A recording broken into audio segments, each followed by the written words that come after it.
एक paper which has become a nightmare for CA students both inter and final, आज उसके बारे में हम डिस्कस करेंगे एंड ये देखेंगे कि कैसे आप उसमें 50 प्लस या इवन पोटेंशियली 60 प्लस लेकर आ सकते हो।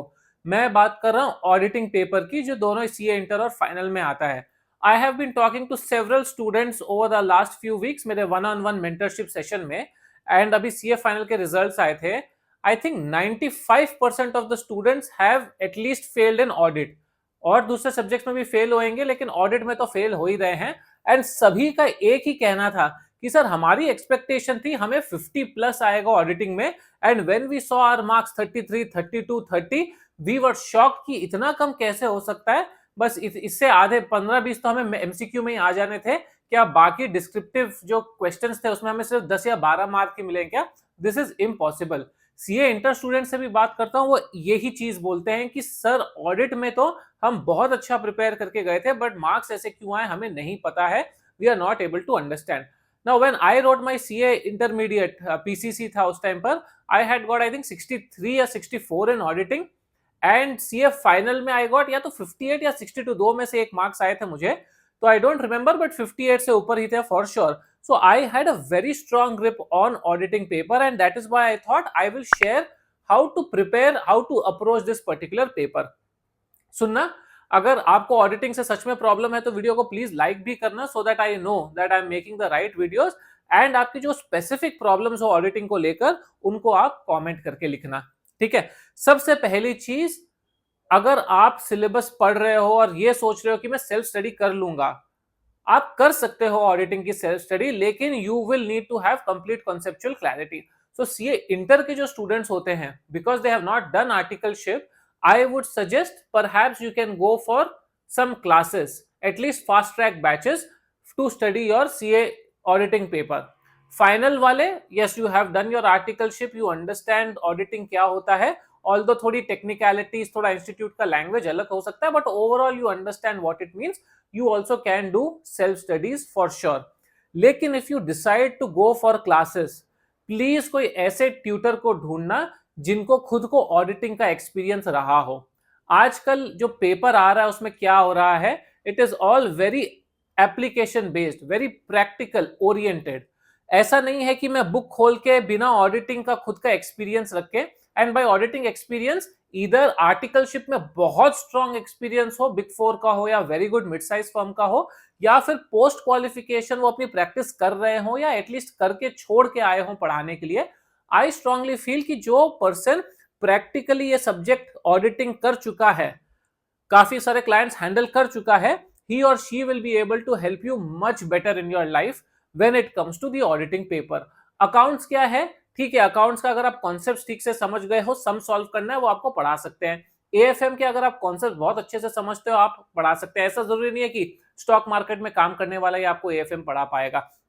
सिमिलरली स्ट्रेटेजिक मैनेजमेंट हुआ, या आपका पहले कंप्यूटर्स का पेपर था आईटी या इसका इन फाइनल्स, या even costing for that matter, practical applicability उसका उतना इंपॉर्टेंट नहीं है, बिकॉज क्वेश्चन जो है वो नॉर्मल मैथमेटिकल सम फॉर्म में आते हैं। Even law for that matter, institute जब लॉ पेपर था फाइनल में, एटलीस्ट ऐसा नहीं था कि बहुत कॉम्प्लेक्स केस स्टडीज पूछता था उसमें कि आधे लॉ की सब्जेक्ट की नॉलेज आपको एक ही आंसर में लिखने पड़ेगी। बट अभी auditing, because auditing is one of the 3 core pillars of your CA syllabus, taxation, accounts and auditing, these are the 3 core fundamental pillars of the entire syllabus. तो institute जो है बहुत पर्टिकुलर है कि हम उनको प्रैक्टिकल क्वेश्चंस पूछेंगे। सिर्फ एक टॉपिक या एक स्टैंडर्ड या एक कोई चैप्टर से आपको क्वेश्चंस आना बहुत कम हो गए हैं। 2-3 चैप्टर्स, 2-3 स्टैंडर्ड्स का कॉन्ग्लोमरेशन में एक क्वेश्चन आएगा, जहां पर आप लोगों को क्वेश्चन समझना होगा और उसको आंसर करना होगा कि वो एग्जैक्टली क्या पूछ रहा है। And that is why a strong tutor, if you are taking your classes या very good material, will be of utmost importance to you. तो आप जब अपनी ट्यूटर की सिलेक्शन करो, थोड़ा देख समझ के ट्यूटर के बारे में अपने फ्रेंड्स से पूछ कर कि उनका एक्सपीरियंस कैसा रहा है, थोड़े से फ्री लेक्चर्स देखकर आप जाना उनके लिए।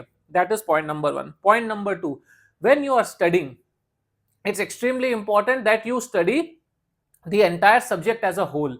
ये मत सोचना कि SAXYZ मैंने पढ़ लिया, अब इसको आइसोलेट करके SAXYZ दूसरा पढ़ लेते हैं। दोनों की इंटरकनेक्टेबिलिटी क्या हो सकती है, उस इंटरकनेक्टेबिलिटी को याद रखना बहुत जरूरी है। क्वेश्चंस आंसर जब आप पढ़ते हो, डिफरेंट चैप्टर्स जब आप पढ़ते हो, how are they related to each other, because entire auditing chapter if you see is one big correlation. क्योंकि आप जो ऑडिटिंग कर रहे हो, जैसे for example if I am studying the different types of auditing of financial statements, अगर मैं पढ़ रहा हूँ सीए इंटर में, अगर आई am doing say I am studying the auditing of for example debtors का कर रहा हूं मैं, या फिर से प्रॉफिट एंड लॉस अकाउंट में रेवेन्यू का कर रहा हूं, जिसका भी कर रहा हूं मैं, for that one concept the entire subject is applicable. कि अगर मुझे रेवेन्यू ऑडिट करना है, या मुझे डेटार्स ऑडिट करने हैं, या फिक्स्ड एसेट्स ऑडिट करना है, I have to follow the exact procedure of audit that I have to follow for any other item. And that is why each item is correlated to the entire subject. You have to draw correlation. Taxation में भी काफी हद तक ये होता है कि काफी चीजें कोरिलेटेड होती है, बट ऑडिटिंग तो पूरा सब्जेक्ट ही, you have to study it as a whole and not in isolation. कि 4 चैप्टर पढ़ के चले जाता हूं, 4 नहीं पढ़ूंगा, that might not work for you in the examination. तीसरी चीज है, इन द एग्जामिनेशन हॉल जब क्वेश्चन आ रहा है, क्वेश्चन को थोड़ा टाइम लेकर पढ़ो और समझो कि क्वेश्चन पूछ क्या रहा है। ये इंस्टीट्यूट के बोर्ड ऑफ स्टडीज के चेयरमैन ने बोली थी बात एक लाइव वेबिनार में, कि स्टूडेंट्स जो लिख रहे हैं वो सही लिख रहे हैं, ऑडिटिंग पेपर के अंदर स्टूडेंट्स जो लिख रहे हैं वो सही लिख रहे हैं, लेकिन क्वेश्चन में वो पूछा ही नहीं गया। तो स्टूडेंट्स बोल रहे हैं अरे हमने तो सही लिखा है सब कुछ, ये देखिए आपके मटेरियल से मैच हो रहा है। करेक्ट बात है, मटेरियल से मैच हो रहा है, लेकिन वो क्वेश्चन पूछ ही और कुछ रहा था, आपने और कुछ लिख दिया है। जो लिखा है वो कॉन्सेप्ट सही लिखा है, लेकिन वो कॉन्सेप्ट पूछा ही नहीं गया है। Students are not able to interpret what the question is asking. बड़ा बड़ा क्वेश्चन दे रही है इंस्टीट्यूट, उसमें कहीं बीच में उसका क्रक्स छुपा हुआ होता है कि आपको एग्जैक्टली बोलना क्या है, आपको एग्जैक्टली आंसर क्या करना है। And that is why it's very important to practice a lot of questions beforehand, lot of case studies beforehand, और आप आंसर्स देखो उनके, तो आपको पता चलेगा कि आपकी थॉट प्रोसेस सही डायरेक्शन में जा रही है या नहीं। Again requires immense conceptual clarity even when you are writing your examination. ऐसी जब आप पढ़ाई कर रहे होंगे, so that you are able to understand, interpret, decode the question and then write the correct answer. Next चीज होती है writing practice before the exam. Auditing paper काफी बार ऐसा हो जाता है कि बड़े बड़े केस स्टडीज आते हैं, पढ़ने में टाइम काफी निकल जाता है, लिखने में बड़े बड़े आंसर्स लिखने पड़ते हैं, so you have to write fast. Slow लिखोगे पेपर कंप्लीट नहीं होगा, या फिर कहीं ना कहीं कुछ ना कुछ पॉइंट्स मिस कर दोगे। नेक्स्ट हो गया headings, subheadings and the main answer. Very clearly you have to write headings. अगर कुछ सब टाइटल्स है, सब हेडिंग्स है, या फिर अगर आप पॉइंट वाइज आंसर लिख रहे हो तो उनके क्या सब हेडिंग्स है, वो सब आप लोगों को बराबर से लिखने पड़ेंगे। Is the institute's book language important? 101% it is important. आपको रेप्लिकेट नहीं करना है, ऐसा नहीं है कि वर्ड टू वर्ड आपको प्रिंट करना है, बट एटलीस्ट जो कीवर्ड्स है, जो टेक्निकल टर्म्स है, वो आपको लिखने ही पड़ेंगे। एंड टेक्निकल टर्म्स के आसपास जो अंग्रेजी लिख रहे हो that has to make sense. ऐसा नहीं है कि सिर्फ टेक्निकल वर्ड्स लिख दिए, आगे पीछे जो फ्रेम की सेंटेंस वो भगवान मालिक है। That also can not be the situation. So practice is the key in auditing. You have to have good conceptual knowledge, you have to have a very good thorough understanding of what the question is asking, you have to have a very thorough understanding of the technical terminology that the institute has used in their material, you have to understand कि सब headings and headings आपको अच्छे से याद करने पड़ेंगे, standards के नाम याद करने पड़ेंगे, नंबर याद करने पड़ेंगे, तब जाके आप लोगों को अच्छे मार्क्स की उम्मीद हो सकती है। इसीलिए it's very important that you very comprehensively study this entire subject. और भी काफी सारे टिप्स है, लेकिन वो जनरल टिप्स है। फिर आप अच्छे से हैंडराइटिंग में लिखो, क्लियरली स्ट्रक्चर करो, पढ़ाई के टाइम 3-4 रिवीजन करो, जो चीजें नहीं आ रही है उनको बार बार पढ़ाई करो, वगैरह वगैरह। But these 3 or 4 things were the crux of the matter. Last में मैं आपको 2 चीजें बताना चाहता हूँ। एक है मेरा जो 1-on-1 मेंटरशिप है, स्टूडेंट्स के लिए ओपन है, डिटेल्स नीचे डिस्क्रिप्शन में। It's for a very small fee, लेकिन सीए इंटरमीडिएट वालों के लिए थोड़ी कम है, सीए फाइनल वालों के कंपैरिजन में सीए फाइनल वालों को थोड़ी सी ज्यादा है, because of the type of discussions और questions and the timings we have. But timings are कोई ऐसा टाइम फ्रेम नहीं है, you can ask as many questions as you want. I usually try to answer every question that students have.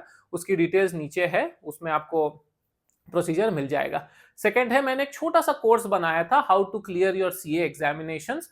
अभी 6 modules उसमें upload हुई हैं, थोड़े दिन में और भी मॉड्यूल्स आएंगी। उसमें साइंटिफिक स्टडी टेक्निक्स, हर सब्जेक्ट का चैप्टर वाइज वेटेज क्या है, कैसे आप लोगों को एग्जाम को अप्रोच करना है, नर्वसनेस कैसे कम करनी है, 1.5 डेज की क्या स्ट्रैटेजी होनी चाहिए ओवरऑल, एग्जामिनेशन हॉल में अगर पैनिक हो जाओ, भूल जाओ तो क्या स्ट्रैटेजी होनी चाहिए, कैसे आपको पूरे एग्जामिनेशन को अप्रोच करना चाहिए, स्टडी प्लानर कैसे बनानी है, टाइम टेबल कैसे बनाना है, सब कुछ scientific study techniques I told you, सब कुछ उस एक छोटे से कोर्स के अंदर है, ताकि आपको बार बार आकर यूट्यूब वीडियोस ना देखने पड़े एंड आप यूट्यूब एक वीडियो खोलोगे और चार चार जगह डाइग्रेस हो जाओगे। Several students have already enrolled for it, life time free है, तो you can watch it till your CA journey continues, you will benefit from it. अभी उसमें मैं थोड़ा सा इन जनरल एग्जाम के हटके आर्टिकलशिप रिलेटेड या how to set your career related भी चीजें डालने लगूंगा, so that you will be benefited overall, और आपको जो पैसा है वो पूरा पूरा वसूल हो। स्मॉल फी है, so it's not even big any which ways. उसकी भी लिंक डिस्क्रिप्शन में है, along with all my other courses that are there। तो होपफुली ऑडिटिंग आप लोगों को हेल्प करेगी, जो मैं ये पूरा थॉट प्रोसेस बताया हूँ। आपके कुछ स्पेसिफिक टिप्स है, थॉट्स है, क्वेश्चंस है, नीचे कमेंट में लिखिए। आपको ये सब्जेक्ट कैसा लगता है वो बताइए, एंड नेक्स्ट कौन सा सब्जेक्ट लूँ मैं कि उसको टैकल कैसे करना है वो भी कमेंट्स में बताइए, and I will try to make a video on it. Channel को सब्सक्राइब करके वीडियो को लाइक कीजिए। लिंक्डइन पे सीए अरिहंत वैद, इंस्टाग्राम पे upskill with Arihant and Arihant Vaid official, दोनों ही पेजेस है, एंड यूट्यूब पर तो ये वाला है ही। Thank you so much for watching, all the very best, see you soon.